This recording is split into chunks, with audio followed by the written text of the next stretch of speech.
Welcome back to Talkville, folks. The ultimate Smallville rewatch podcast where each week we go way back, we watch every episode.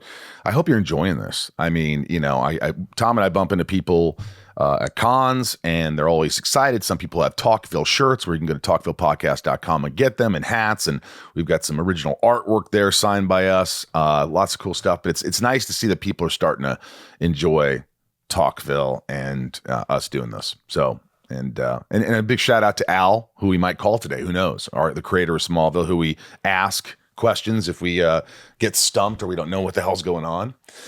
Al's always there. In fact, Miles, I just interviewed them on my other podcast, which will air later. But Miles was like, well, why don't you call me? Well, it's funny you say that, because this first episode we're going to do, Suspect, it's different. It uses a lot of flashbacks, whether they're true or not. Yeah. It had my attention the whole time. It's a different flavor of Smallville, which had my attention the whole time. So it would be fun to see where those guys thought they came up with this. Yeah. You know, well, we'll get into it. But look, here's our socials. It helps the podcast so much. Whether you watching it really helps, or listening to it. But subscribing, writing a review, it truly helps the podcast. And following on our socials at Talkville Podcast on Facebook, Instagram, YouTube, and TikTok. At Talkville Pod on the Twitter. And what else? Patron. I don't know what else to say. The patrons are keeping the show going. And thank you for all your love and your support and giving to the show. If you want to be a patron, there's a lot of perks. Go to patreon.com/Talkville and be a patron. And there's all sorts of stuff. You could also go to that talkvillepodcast.com and get Zooms with me and Tom and a bunch of other crap. It's good stuff. Patron's a big deal for us. I'm just saying. It is. It's a big deal for Inside my other podcast, too. I mean, I couldn't do the podcast. I mean, Bryce, our producer, would tell us. Same thing. Well, I can tell you right now, and you can cut this if you want, but what I saw on Inside of You, and I texted you about it, was so insightful. You know what I'm talking about. It was such a great interview. You did such a great job. Oh, J.K. Simmons. Yeah, and you brought light into the world with his brother and whatnot. And he also said something that I thought was so fucking cool, like actor-wise, where he was like, that the villain sometimes loves so much what they're doing that they're fighting for it. And maybe you don't see it. And I just hadn't had that insight before. Yeah. Like, I always knew that, like, bad guys always think they're good guys.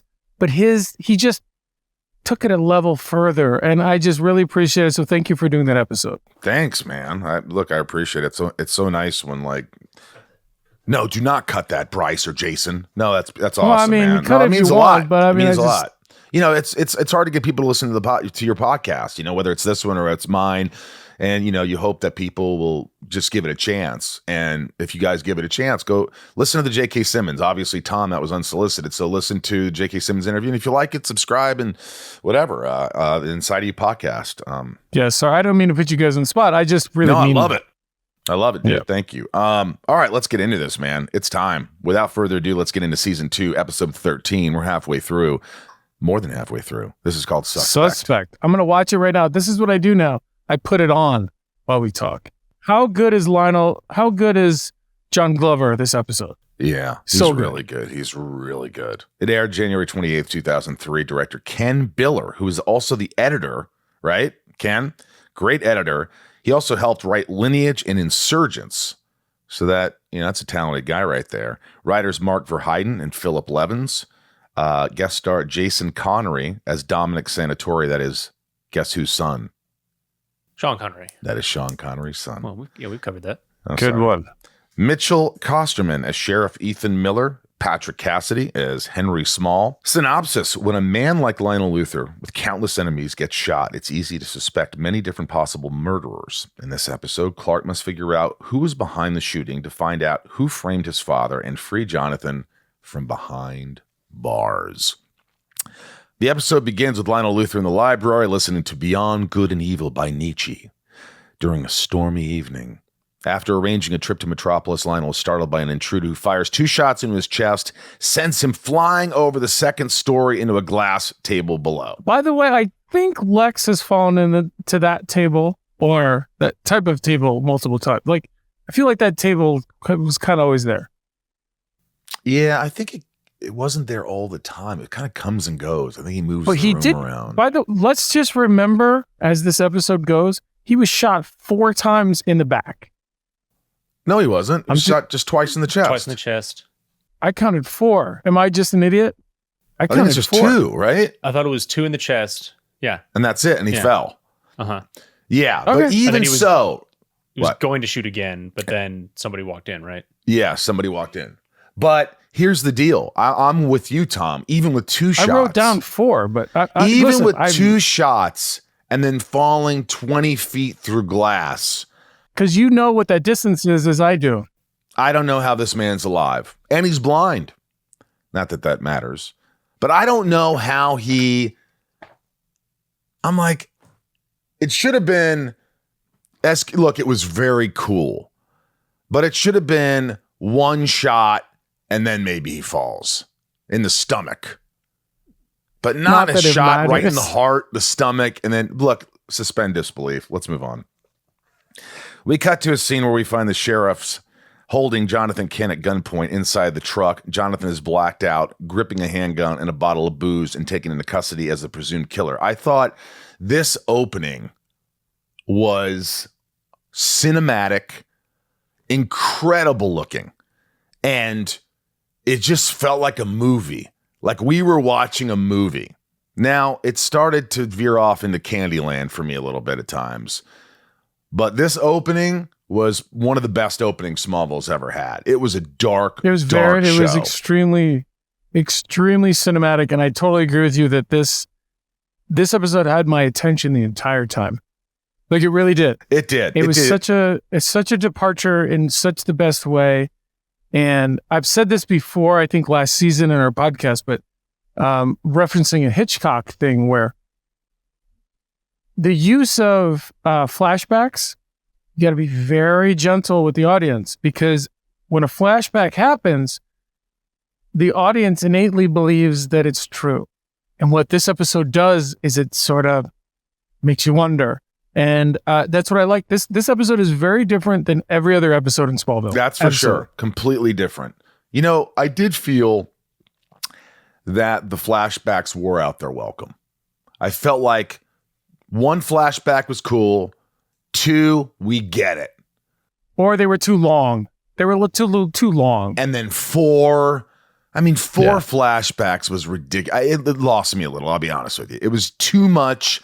Like, it was too much trying. It should have been like, we see Jonathan and then we see the real person who did it. Or maybe 3 instead of 4. But we saw, I think, 4 people. I just saw co-producer Jeff Loeb, because I'm watching right now. Jeff Loeb. The next day, Jonathan is visited in his cell by Martha and Clark. I thought these scenes were great. They were heartfelt. Sorry, real quick. Have you ever done a scene with another person behind bars? Because can you speak to the idea that you actually have to play with the bars?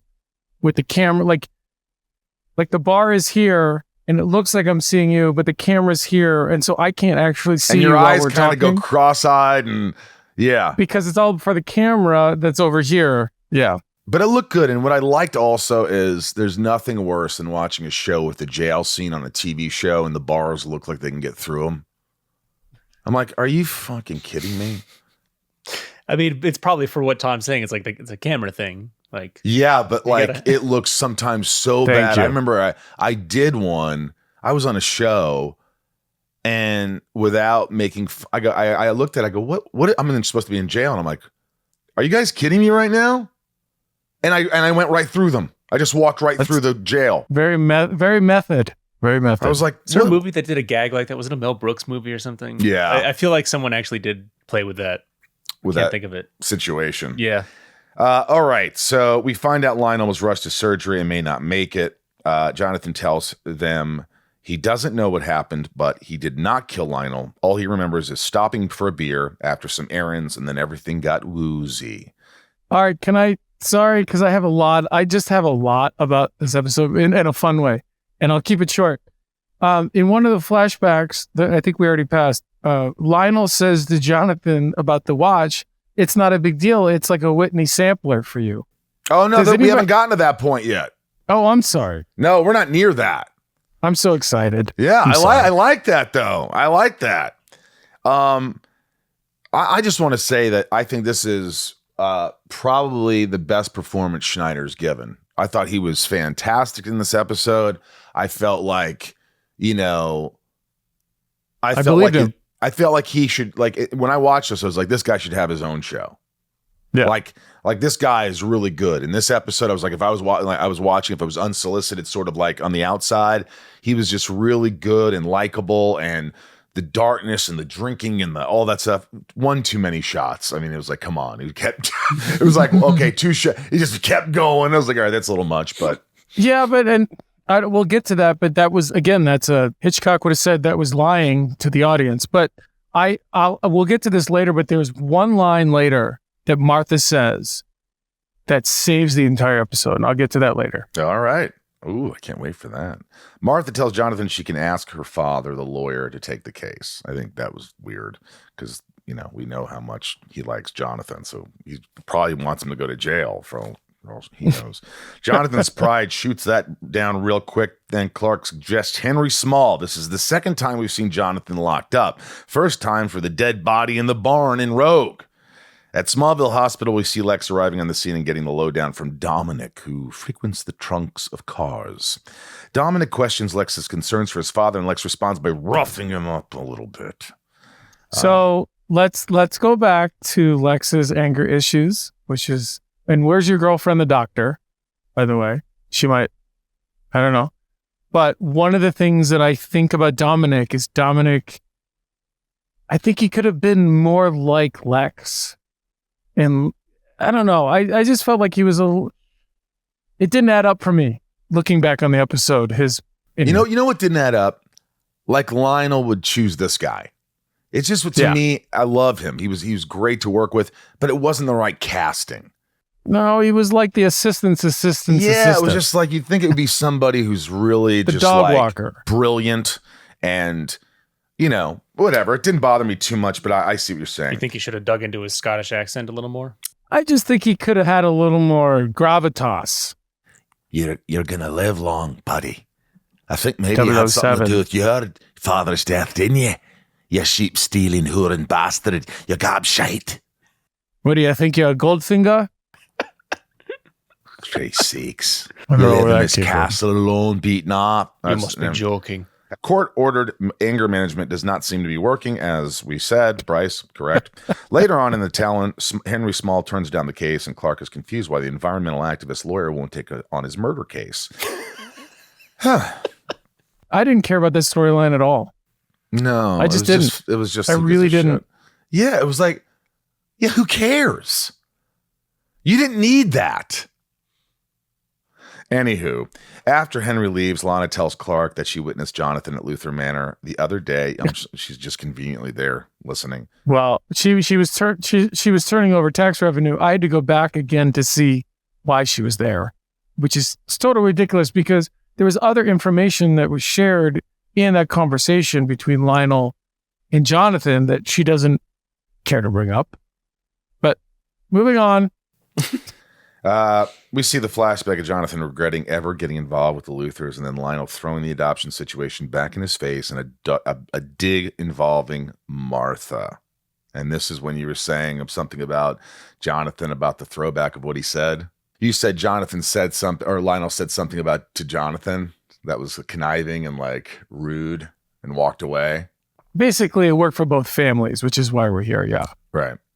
After I don't this, know if that answers the Lana question. reluctantly reassures Clark that the murder is not Jonathan's nature. Clark returns home to find the police looking through the canned farm on a search warrant. The sheriff finds the fancy watch that Lionel gifted Martha last episode, seemingly building a motive of Jonathan's jealousy. The sheriff goes on to tell Martha and Lionel was in the process of getting a restraining order against Jonathan after the argument they had. Now, the only thing I have to say about this is you're trying to save your husband. You're trying to, what's this watch? Oh, Lionel gave it to me with affection, and I would have just said, oh, that was from years ago. It's from my friend Lance Lickerson. But she's not a liar. She's not a liar. No, she's not a liar, but you lie for your totally family. get, and by the way, I'm sorry, this is horrible for the edit, but I just remembered what you were talking about. Yes. Is when Lionel says Whitney Sampler. Yes. Like, what's a Whitney Sampler? Like, me giving a watch to your wife is like you buying her a Whitney Sampler. I just want to know more. I'm sure there's a viewer out there who can.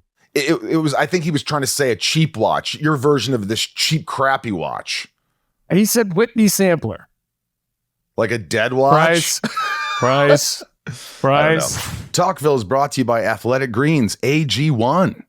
Listen, don't fast forward. You need health in your life. This is easy. I'm going to make your life easier. Tom and I do this all the time. It gives us a boost. It helps us. I don't want to take vitamins every day, 50 different vitamins to make sure I got my calcium and my vitamin C and D and E and F and G. F and G, man. I want to take something that is easy. I don't have time. And I take Athletic Greens. You put the powder in water. It tastes great. You stir it, you drink it, you're done. Tom drinks more than one a day because that's Tom, because Tom's, a superhero. Tom, we talk about this all the time, but like, this is just something that's just part of my life now. It's so easy to take. I really enjoy it. I always feel better. I bring it on airplanes with me, and I feel it's one of the best things I can take on an airplane, to be honest. And then even when I get to my destination, because you and I travel intercontinentally, if that's a word. It is. And a lot of times with the jet lag, I just feel like it's like a shot in the arm. It gets you off to a good start. Yeah. Every scoop is packed with 75 vitamins, minerals, and whole food sourced ingredients of the highest quality. The all-in-one formula makes it easy for me to try to take care of myself. And Lord knows I need to do that. Look, it's one thing you can do in under a minute. AG1, as it's called, is powerful because it's so easy to fit in your lifestyle. It has been part of millions of mornings since 2010, and AG1 can help make you feel energized, making it easier to live your best life. My AG1 is delivered to me every month, so it's super easy to make it a daily habit. I also get the single-serving travel packs, as Tom told you, so I never have to miss a day. It's easy when you're traveling, and isn't that a pain in the butt, Tom, to have to like put all your vitamins like Monday, Tuesday, Wednesday, and you have to fill them all up before you go on vacation? I hate that. Yeah, I don't even like the process of taking a pill. No, nor should you. With AG1, trying to take good care of my body each day is really that simple. Look, if you're looking for an easier way to take supplements, Athletic Greens is giving you a free 1-year supply of vitamin D and 5 free travel packs with your first purchase. Go to athleticgreens.com/talkville. That's athleticgreens.com/talkville. Check it out. This episode of Talkville is brought to you by BetterHelp. Give online therapy a try at betterhelp.com/talkville and get on your way to being your best self. I don't know how many people I've talked to, but it seems like it's part of the norm now that people are talking to therapists. Tom, you have a therapist. I have a therapist. Ryan has a therapist. It's important to talk to people. It always seems to be helpful. And sometimes, I'm a little like, I don't feel like doing it. But sometimes we talk about that and why I feel that way. But every time after a session, I just feel better. I feel like I understand myself, and I feel like I'm given some tools to help me go forward. Yeah, it helps me a lot with motivation, and like, it's like, what are you doing? Well, I just sit in bed and I get anxiety, or get out of bed. These are, but there are things that they a lot of insights they have that really, really help me about so many different things in my life. Getting to know yourself takes time, reflection, and often assistance like you'll get from BetterHelp. No doubt life comes at us fast, and we aren't always prepared to answer challenging questions or face uncertainty. We need someone to talk to, someone to listen, and to help us sort through options to possibly eliminate obstacles that prevent us from personal fulfillment and happiness. BetterHelp connects you with a licensed therapist who can take you on a journey to self-discovery from wherever you are. If you're considering therapy, give BetterHelp a try. It's online, convenient, flexible, and suited to your schedule. Discover your potential with BetterHelp. Visit betterhelp.com/talkville today to get 10% off your first month. That's BetterHelp, HELP.com/talkville. After the sheriff continues to talk about Jonathan being disgruntled, we see a flashback of Jonathan at the Wild Coyote tossing back drinks and talking about wanting to kick Lionel's ass. Jonathan takes his tequila bottle to go, drives to Luther Manor, and is then seen putting 2 bullets into Lionel. This is not the first time Clark has been around the Wild Coyote. Remember Red? Yeah. which he forgets about later on in the episode. But yeah, just saying. I mean, that's bad. That's bad on me, the actor, or maybe the character just doesn't recall. Yeah, I don't know. Clark takes all the information, grabs his sidekick Pete to go investigate themselves. They go to the spot where Jonathan's truck was found, and Clark uses an X-ray vision to identify a random stray bullet shot into a cabin. Clark believes this was shot to frame Jonathan. I love it. He knows just where to look. Finding do you guys love Pete's red Firebird? Because it doesn't live long, as maybe you've watched the next episode. And it also reminded me a little bit of Miami Vice with Crockett and Tubbs driving around. We'll see a little more of that next episode. Yeah. Maybe that's what they're going for, because this is sort of this is like a detective episode. Like Clark is playing detective. Like they're doing a whole CSI thing with him. Like I think even Pete says at one point, like, this is your whole CSI fantasy. By the way, not to jump ahead, but when they open the freezer to find the bartender, were you ready for Pete to say, no? Damn, who's that? Oh, God. I was so ready. Will somebody record that moment? Save me. Somebody save me.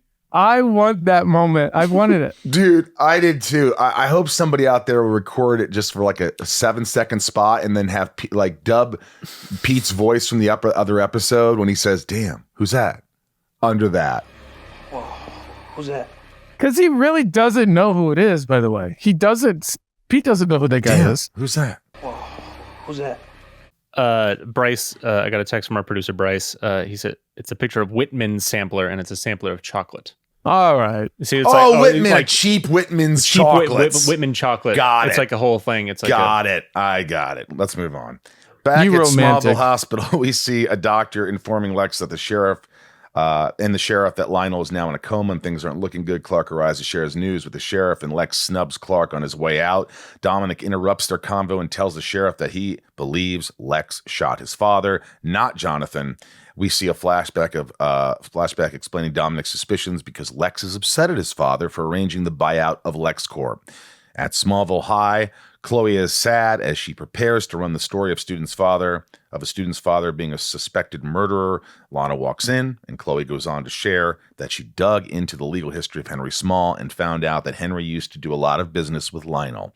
And this may be why Henry... Hold on. Why Henry is hesitant to go against the Luthers in a legal case. I love your efficiency here. Does anyone know Sheriff Ethan's first name? Because I hope it's not Ethan. No, his first name's Ethan. So you would call me Sheriff Tom? His name's Sheriff Ethan Miller. It's a small town. That's true. Sheriff Ethan. Saying?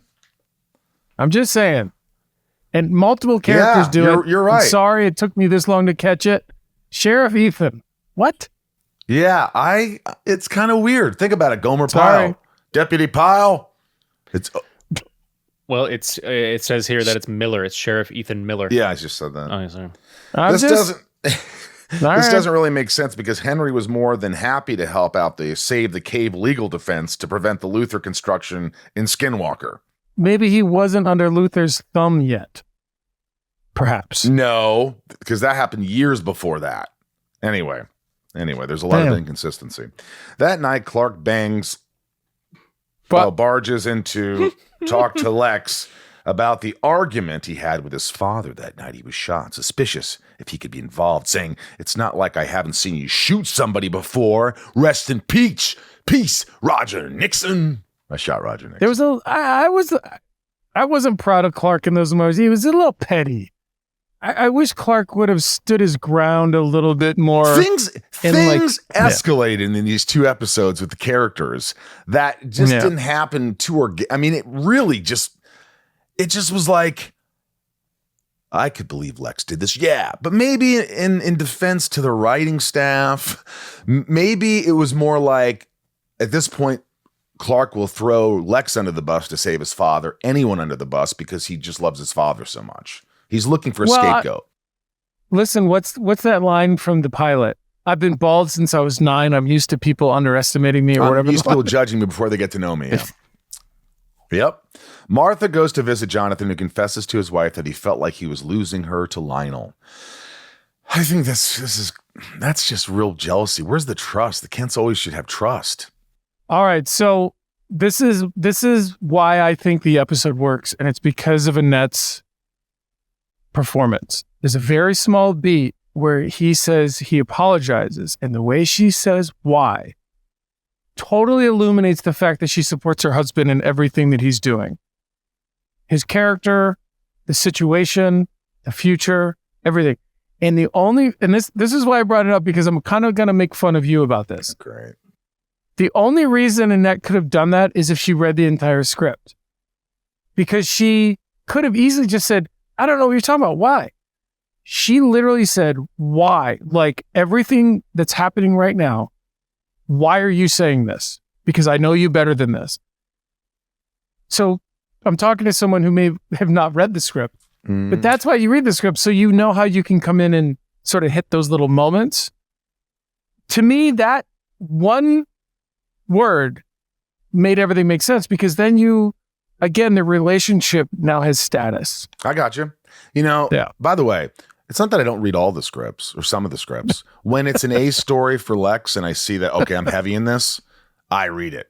If it's like a B story that doesn't even connect to the A story and it's with some guy, the Joe character in the Cadmus Labs, I'm like, I read through those scenes and I go, oh, this has nothing to do with the other story at all. I don't need to look at it. And as Christopher Walken once said, I don't read scripts because you're going to find out what happens anyway when you watch it. All right. Jonathan goes to apologize for letting his anger out get the best of him the next day. Clark and Pete visit the Wild Coyote. Clark acts like he's never been, although he was tearing it up a few episodes ago in red, as Tom said. Inside the bar, the bartender supports the sheriff's story of Jonathan going on a bender and leaving with a vendetta for Lionel. Mid-conversation and irate at the idea that his father could be a murderer, Clark rages out on the bartender with big strength there. Clark and Pete leave the bar, but during the drive back, a semi-truck forces them to swerve off the road, jump their car, land in the middle of a field. The boys are unscathed, but the driver pulls out a gun, peers from the cabin with a rifle, fires a bullet, igniting the car. Clark kicks open the door and saves Pete before he can be harmed. And I'm going to call this out right now. I believe this could be Ryan's favorite scene. This was awesome action. The car crash, the semi, the gun, the car exploding, how fast you super speeded Sam out of there. It was really freaking cool. I thought this was a great action sequence. I have 3 comments about this. Number 1. Oh, great. Shitting on the show. Number 1, I remember with Sam, the idea was that we were going to run and I was going to fall on top of him. And we tried it the first time and it was just awkward. I'm much bigger than he is. I fell on him. It didn't feel good. And I said, well, here's what we're going to do. In the sense of keeping this grounded, when we run, I'm going to throw you so that when I dive, I can use my elbow and not fall on you completely. That was my first one. Number 2, the car exploding leads to the next episode where he gets a replacement car of a just simply different color, which is great. And number 3, the semi-truck disappears in an instant. Yeah. After the shot. So. Yeah, you don't even hear it driving away. Maybe it's electric. Did they explain why it's a semi? Or no, why is he driving a semi truck? Why is it a semi? And who? What, very good. Are we supposed to assume? Yeah, I guess the bartender the sheriff has a. Why would he drive a pickup truck or a semi? We never talk about why. Hey, so I think that Sheriff Ethan Miller should drive this big old semi truck so it can be more conspicuous. Bullshit. Clark takes Pete to the hospital. Lex shows up to check on Clark. There we learn that Lex has suspicions that Dominic could be the one behind his father's murder. Later on, at the Talon, Henry Small learns that Lana has been snooping into his past. Lana's pissed that he's pissed at her prying. Henry opens and admits that the reason he was released was because he refused to follow along with Lionel's unethical plans. What is this accent right now? Is it terrible? No, I mean, I'm enjoying it. Keep going. After we learn why Henry doesn't take murder cases anymore, Lana convinces him to not hide from his past, and so he accepts Jonathan's case. Henry Small and the Kents go to visit Jonathan to brief him on their case. We learn that Dominic's alibi is flimsy, but unfortunately the only person who could corroborate is the bartender, who is now missing. That night, Clark decides to investigate where the bartender may be, so he takes Pete to commit their second breaking and entering of the season and stop by the wild coyote. This time, the guys don't have a body fall on top of them, but rather they find the bartender in the meat freezer. I found the bartender in the There's freezer. There's a really great movie, Layer Cake. It reminded me of Layer Cake. It's a really great movie. Oh, yeah.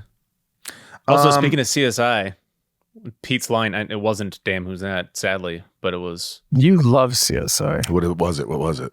No, it's a talk about sleeping with the fishes, on some David Caruso. Well, he literally says, talk about sleeping with the fishes.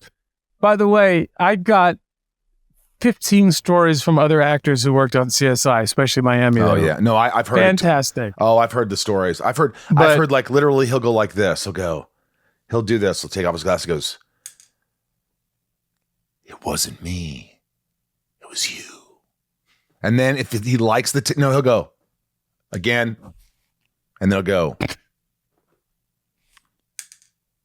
wasn't me. It was you." And then he'll look at the script supervisor or whatever and go, and that means that's the take, a snap. and that he'd go home. I mean, honestly, he may be great maybe a great actor, but I've never seen, I'm not going to put him down, but it was the worst acting in the history of acting.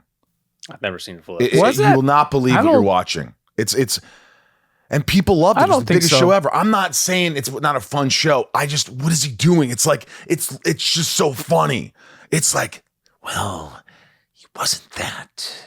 Yeah, but Columbo did the same thing in a different editing style. No, Columbo was good. He would. Yeah, we got to check the score here. No, Columbo would do this. I just love that you shouted Columbo was good. Yeah, but it's not 1978 either. He goes, "One more thing, Mr. Robinson. Your husband was left-handed, but the murder was shot with a right fucking trigger." He did something. I just really loved Columbo. Look, I don't think Caruso's a bad actor. I think that was a bad choice. He's fantastic. He's fantastic. One of the best I've ever seen. No. Yeah. You're an idiot. Mad Dog and Glory, are you kidding me? I said he's a good actor. I just don't like that part. You can blame me for kicking it old school. Whatever. That was a different movie. Clark grabs a photo on the wall of the bar and is convinced he knows who the murderer is. That night in Smallville Hospital, we see an unknown figure carrying a silenced pistol entering one of the rooms. They fire 3 shots into what is believed to be Lionel Luthor. Before Clark turns on the lights and catches them in the act, it's the sheriff. Clark cracks open the whole case without any help from Chloe. The sheriff used the bartender to help frame Jonathan for Lionel's murder, when in actuality, he wanted him killed because the Luthors are bad for Smallville. Okay, this is where it lost me. You went from I'm in, what the hell are we doing? It just was like, it made no sense. Why would the sheriff do that? Why? Okay, he got mixed up with him. And he's crying about Jonathan, and I didn't mean to do. I just don't know what happened. Tell me what happened. No, I have no idea, but it just felt. I think what happened, a couple episodes ago with the Kawachi Caves, and Clark was trying to save them, and I hate the Kawachi Caves. The girl who could turn into the wolf unfortunately died. Was Sheriff Ethan there to tell Lionel what was going on? Because maybe that was the first. I don't know. I think they could have made Sheriff Ethan's plate. They could have plugged it better. This is the unfortunate thing about wrapping up every episode into a nice little bow. Yeah. When you do that, coda. You take away story. You take away subtext. You take away character development. You take away a lot of things, which leaves your audience saying, what the F? And this isn't a bad episode by any stretch of the imagination. I'm not going to say it was bad.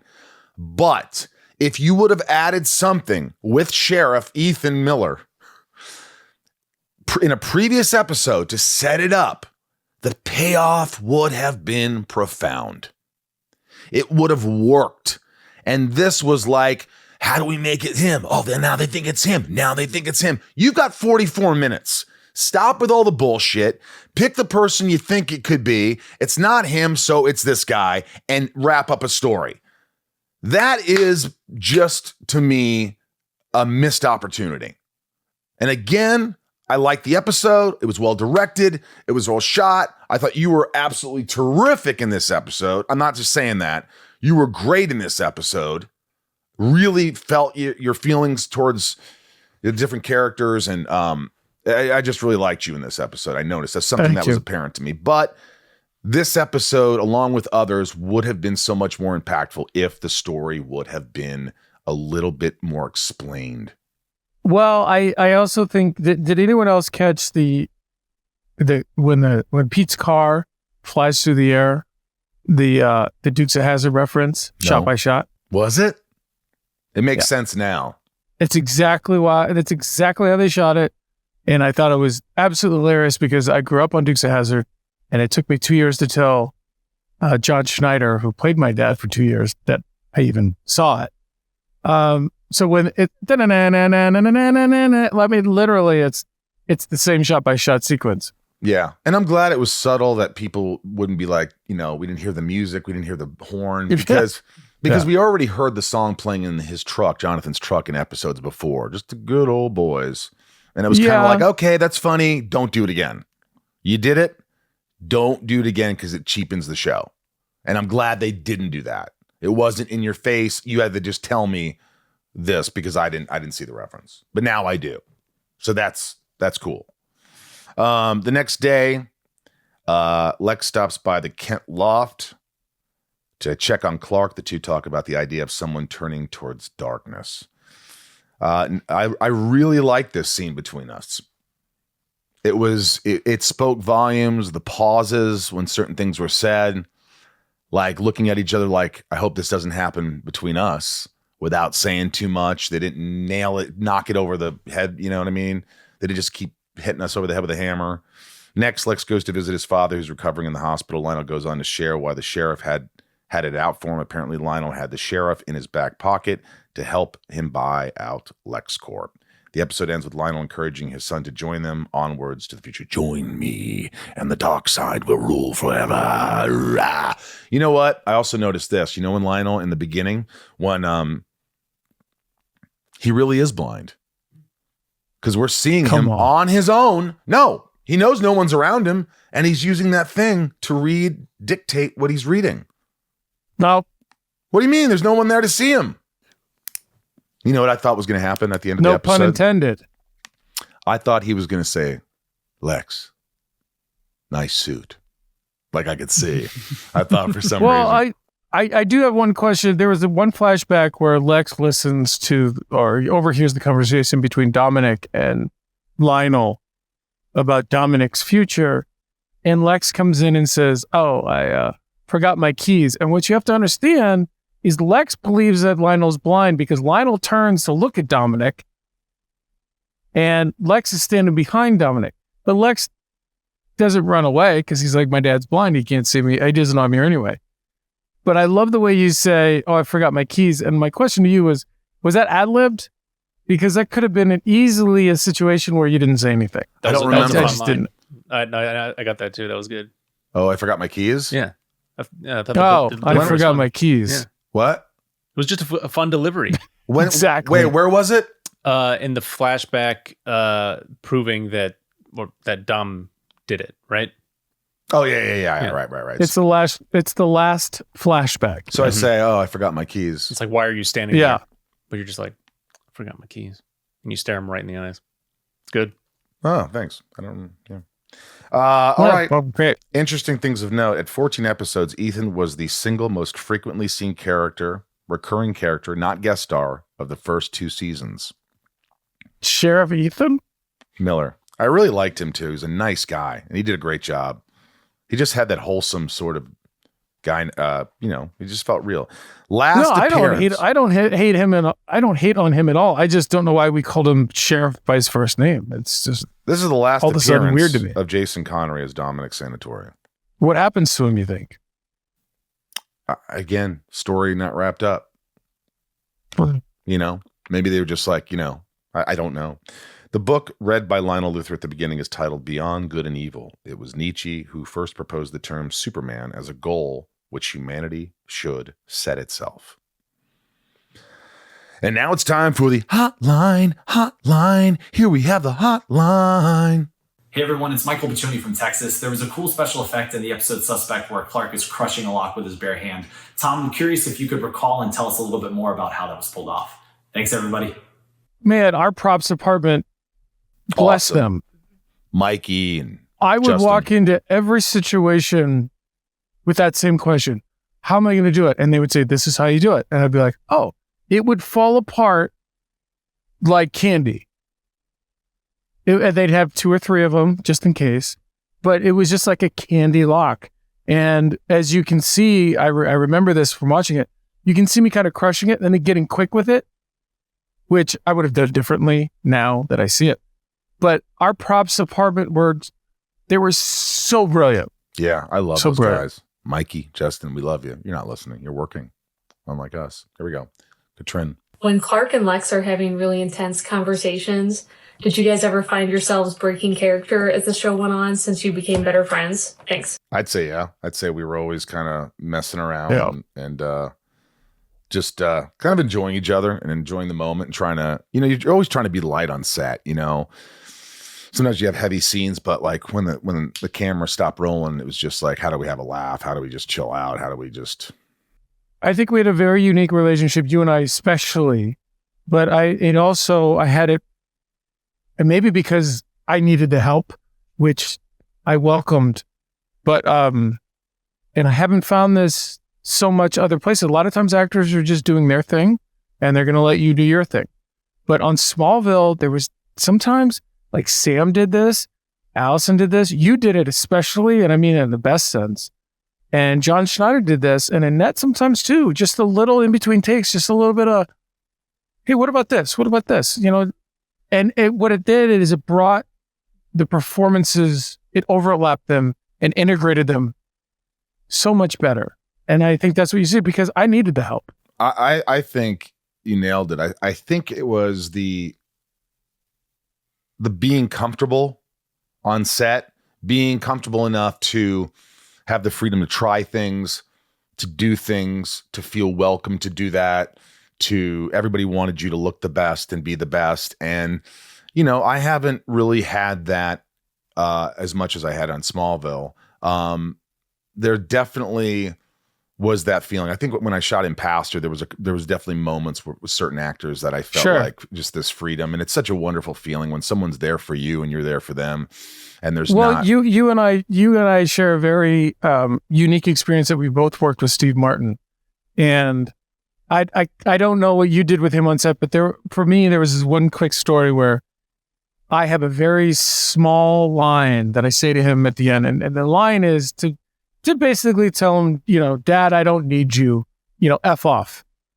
And I think we did it 2 or 3 times, and it was on Steve's coverage, and on the final take, I screamed it at him. I screamed it. Like, there's no way the sound even picked it up. I just screamed at him, and I walked away, and as I walked off set, I saw the director. He was terrified. He's like, you just screamed at Steve Martin in his face. But as I look back and I saw the monitor, Steve Martin, he went with it. And that's what's in the movie in Cheap by the Dozen. And I'm not saying that like it was a good choice, but it was a choice. And sometimes you got to go with that. And go I guess with your gut. there's Yeah. I feel the same way. And it's about people making you comfortable. It's like nice to work with. Sometimes you don't get it on the, not to mention my other podcast, but inside of you, this week's guest is Michael Biehn, who you're going to love this. Tombstone, Aliens, Terminator. Oh yeah. He was awesome. And he talks about like on Tombstone, how Val and nobody, like most people they didn't talk to each other. Like they were doing they were doing their own thing. And Val, but they would get on set and they would just do it. They would do it and that would be it. They wouldn't go, hey, let's try this, or hey, it was just like sort of like, hey, let's work. You know what you're doing. I know what I'm doing. Let's do it. And I don't like that. That's not how when I work best. I like when people are like going, "Hey, want to give it another chance? Want to do another shot? Yeah, cool. Hey, good shot. Good stuff, man. Just support. I like that. But whatever makes you tick. Whatever makes you tick. I don't want to take up too much time with this, but I just did a movie with the actor who, in between takes, the headphones were on. He was the bad guy. I was the good guy. And if I spoke to him, he was like, yeah, great. He never spoke to me. He never responded to what I said. Yep. But at the same time, I realized he's doing his thing, and what he was doing was fantastic. Yeah, you're right. So at least I knew what was up, No, I think I did that with John, with Lionel Luthor. I think I was always goofing around, kind of pissing him off and trying to and at first I think he was like, what the fuck is he, and it's like, oh, he's being Lex in a way. And it was just like, it was sort of how I worked. However you work is the way you work. And if it works for you, I think John saw it as petulance in a way, which, hey, whatever fuels your energy. Yeah, I agree. This is, here's another. By the way, great question. Hi, this is Wes from Hoffman Estates, Ryan's Illinois. like, I like the concept of the whodunit situation. I was really hoping that it would be Derek that was the one who shot Lionel, and that the sheriff kind of came out of left field. So I was wondering what your guys' thoughts on that, if you felt the same way, or if there was another approach you were hoping that the episode would take. Thank you. Okay, I want to say this. I think this guy just nailed it. I think what you just said, Wes, is how I feel. It felt like it's got to be Dominic. But then the writers were probably like, I know, that's what they're going to think. And we'll get them with something that doesn't make any sense. What? And that's what they did. Because it wasn't Lex. It wasn't, it's Dominic. And at first, I wasn't thinking it was Dominic. Were you right away? I mean, yes, he hit the nail on the head. Like we're all thinking it's supposed to be Dominic, but then as a writer, you're like, that's too easy. Let's throw something that crazy doesn't make any sense. But because they're thinking in terms of like a whodunit, and that's what whodunits are. Like this whole episode was it was a genre thing, and they were just doing a whodunit, and like here is the real bad guy. You have out of left field. Do you guys remember a couple episodes ago where Lex's lackey came in and he wanted to keep his job, and Lex was like, it should have been that guy. Yeah. He was kind of, what's the word? Smarmy. Yeah. Here we go. Hey guys, this is Matt from Allentown, Pennsylvania. I'm calling about episode Suspect. Is it bad that I'm starting to feel bad for Lionel? This man has been assaulted, held for ransom, blinded, and now shot. Like, he's a shit dad and really corrupt, but damn, what are your thoughts? Yeah, you know what? You are disgusting. Matt, how dare you? I mean, look, if you still feel for him, you're either a psychopath or I still feel for him. No, I'm telling you, this is John. Matt. The second note I have is Glover at his best. Operatic. It's on my notes. He's so good at convincing you. He makes me like double think everything I want to know all the time. He's so good. Look, John's brilliant. He's delivering. You can't say anything bad about the guy, but he is a horrible man. And I don't feel for him at all. It is funny when you put it in this context. Like, he has been shot. He's been assaulted. Yeah, he does lousy things. And you're gonna hear more lousy things. Yeah. Anyway, sorry. Let's go to Olivia. That's a funny term. Olivia, I like your name. Good question. Hi, this is Olivia from Tennessee, and I remember reading a review a long time ago when the episode was new that Sheriff Ethan didn't make any sense as the attacker, and that the story would have been served better if it had been someone like Henry Small. So my question for you guys is, do you believe that Sheriff Ethan was the perfect choice to be Lionel's attacker? And if not, who do you think would have been better? Thanks, Olivia. We agree with you. We kind of already talked about that. We don't want to talk more about that, but thank you. But yes, I agree. I thought Henry Small was going to be a suspect at some point too, because of the way he. Yeah, that was a good idea, Olivia, for sure. I really did. Yeah. I did too. Well, no, I didn't, but it's a good idea. That just brings up the fact that, remember when Lana witnessed the whole thing at the mansion, and then we never saw her again? Mm-hmm. Weird, wild stuff. I did not know that. Got a great guest for you tonight. Bunny I did not know here. that. Hi, this is Jeremy from Chandler, Arizona. There's a line in there from the bartender saying that Jonathan has always had a temper since high school, and it hit me. Jonathan does have a temper, and he's gotten into a lot of fights in Smallville, but never won any of them. Just kind of curious what your thoughts might be around that, or what purpose it might have been for the overall story, or his story anyway.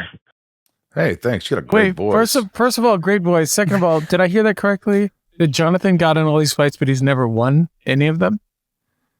Is that what he's saying? Yeah, he hasn't really won. Well, he did beat up Martha's father. No wonder he's so angry. He beat up the father.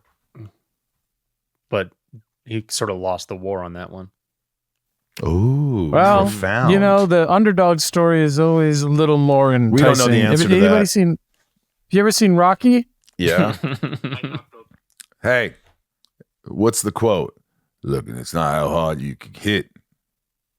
It's how hard you can get hit. That's what he says. It's not how hard you can hit. It's how hard you can get hit. All right, here we go, Evan. Hi, Talkville crew. This is Evan from Olympia, Washington. While watching this episode in preparation for the podcast, did any of you figure out that the sheriff was the baddie before the reveal? Watching it this time, almost a decade later, I still couldn't remember who it was until the last moment. Thanks. You know, we agree with all of you guys. This is just a very terrible third act and makes no sense. It's a shame because 2/3 of the show was really fun and really good and really intriguing, well shot, well directed, well edited, well scored. Everything was great. And then it completely farted. Just a complete fart at the end. It was just like,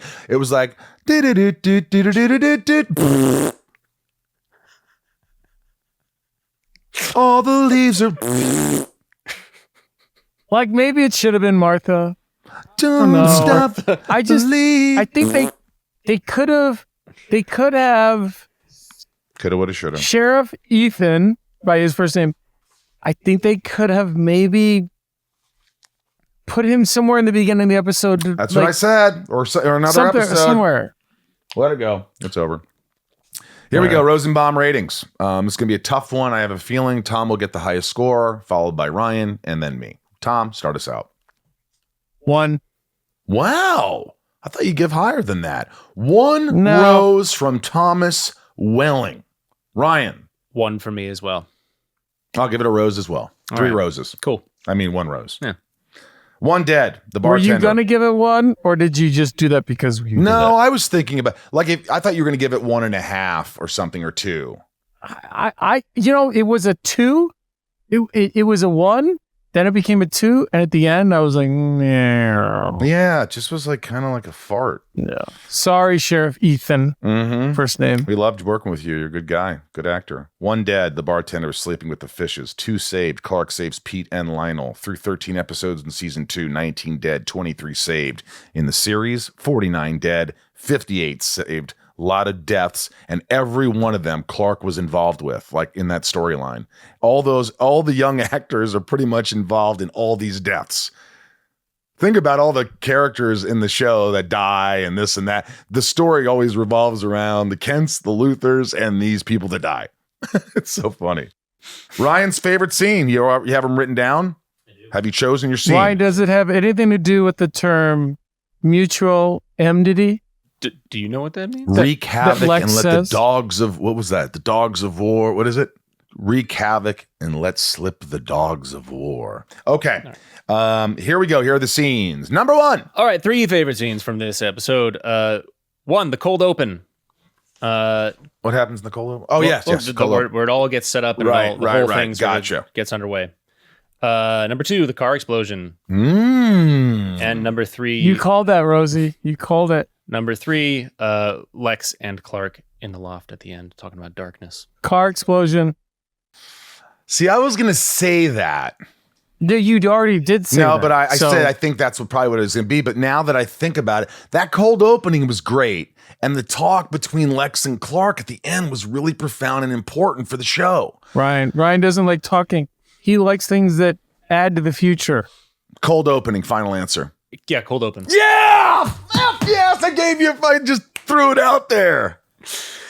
Because it was awesome. I was at the outset. I was like, this is going to be different, and I'm just going to strap in, and I'm going to be on board with whatever this is that they're going for.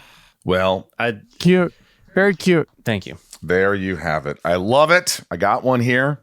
That's it for the episode. It was enjoyable. It wasn't amazing, but it was good. It was worth watching. One last thing I'll say. How happy, I don't know about you guys, and I don't think I appreciated this time. I just love these Clark Pete scenes. Every time I'm with Pete, I love it. I love watching it. You know what's funny? I will say this. When we were shooting the show and I watched a few episodes here and there, I just remember going, it's kind of fluff, whatever. It's just like, cute but it's teenage fun. stuff. What I'm going to say is now watching it from a different perspective and watching it, I do rather enjoy you guys together. Yeah. I will say that. That's it for the episode. Stick around next week as we turn things up to 11 and talk about season 2, episode 14, Rush. That was Blanche yawning. By the way, no, this wasn't intentional, but a lot of Pete and Clark in the next episode. Yeah. And there is. I'm not going to say anything right now, but there's some cool stuff in there. Let's take the discussion online. Let us know your thoughts on the episode over on our socials at Talkville Podcast or at Talkville Pod. Please show the support if you'd like to support the podcast. Patreon is really the way to do it. Listening or watching, writing reviews, all great if you could do that. But if you also want to give back to the show in other ways, Patreon, patreon.com/Talkville, and get some perks and support the show in any way. Become a patron. We'll read your name at the end of every episode. We'll shout out your name and we'll put a little twist on it, I'm sure, every once in a while. And if you want any information, also talkvillepodcast.com for great merch. We've got these pieces of art that May Charters did. They're beautiful prints. There's only 55, but they're mostly gone. They're online. Oh, there's not 55 anymore. No, there's very few, and there's they're autographed by me and Tom, and you can't make any more prints of this because we signed all of them, and that's it. They're done. So they're originals, and they won't be back. So check out that store, and also the Inside of You online store has a bunch of Smallville merch as well, and scripts and stuff like that. And we should get we should sign a couple of pilot episodes and put them on the website so people could buy the pilot signed by me and you. I'll figure that out, Tom. I'll send you some stuff. And the number for the hotline, which we didn't bring up. It was, what was it again? What did we say? What was the neat? 323 Jet Cute. 323 Jet Cute. Yes. And that's about it, man. I had a lot of fun today. And Tom, you weren't in a great mood, but I think you turned it around. No, I was in a bad mood coming into this. 213 Jet Cute. What, Tom? I was in a bad mood coming into this. So thank you for, mood backwards is doom. So James Marshall taught me that. Mood backwards is doom. Yeah. And good Thank you backwards is doog. Remember, folks, always hold on to Smallville. We'll see you. See you, boys. And once again, our top tier patrons. Without you, we could not do this podcast. I can't emphasize that. So if you want to join Patreon, please do. Support the podcast. Patreon.com/Talkville. And we'll hopefully keep this podcast going because we love doing it. It reminds me of that U2 song, With or Without You, except it's only with you. Mm-hmm. We're going to do this podcast with or with you. All right. Here are the names. Here we go. Nikki G, Leanne P, Raj C, Janine R, Santiago M. Where are those statues, man? Leah S, Little Lisa, Thomas the Leaf Blower, Sophie M, Betsy D, Liliana A, Abby P, Ray Harada, Karen Apple M, Danielle B, 99 More, Lilani, and Brett G. I was hoping you were going to keep going, but I always hold on to Smallville. Esteban G, DJ Kento, Garrett W, Kimberly L, Justin S, Tom N, Tony V, Rodolfo, Jason W, Osama A, Lana Rhymes with Banana W, Nancy D, Brian G, Sarah W, Justin T, and Lucio. Actually, Lana rhymes with Banana W. Really? Amanda R, Teddy 127, Michael P. Michael has to pee right after this podcast. Ryan R, Grumpyitis, Jordan M, Hillary B, welcome. Craig G, Christy R, Karen P, Derek G, Jor-L, Richard S, Heather and Greg, Nico P, and I Made Smallville say butts. Brian H, Eric K, Clark's mom, Kristen B, Takashi M, Kevin E, Nanine W, Stephanie K, Darth Achilles, Finky, Mickey E, Stephen F. Damn. Who's that? Jeanette E, Deadvid, Allison H, General Zod, Luke, LUC. The Daily Planet goes to 11. Shouldn't it be till 11? Our Achilles R, Big D, Doug R, Carlos C, Tommy Z, Boston 68, Isabel, Corey L, Ivy, and Sam, Mr. Home Arcade, Cal T, Amanda K, Jesse C, Lumberjack, Claire M, fourth favorite, character _ we'd love her, Zoe. Scott S, D Brown, Joshua W. Alice Be Kind, please rewind. Good luck with this one. Karenira. Hey, Karenira M. Eldon Supremo, Leslie V, Tatiana S, Robert G, Natalia G, Julie with one eye. I know Julie. Jules. McBurts. Hi, McBurts. Ginger Moose. Knuckles. Leslie and Jordan. Christopher S. Katie B, Michelle M, Drew Little V. We'll get another little there. Brittany S, Smallyak _ sassy _ Bibu. Smallyak sassy Bibu. Marisol P, Michael R, Veronica Q, Sebastian F, and Cheryl H. I'm so glad you got that one with the underscores. Well, I'm not going to say the underscores next I'm time. never going to say that one. I'll never say the underscores. Oh, good idea. Guys, we love you. We can't do it without you again. Thank you so much for the love, and always hold on to Smallville. Always.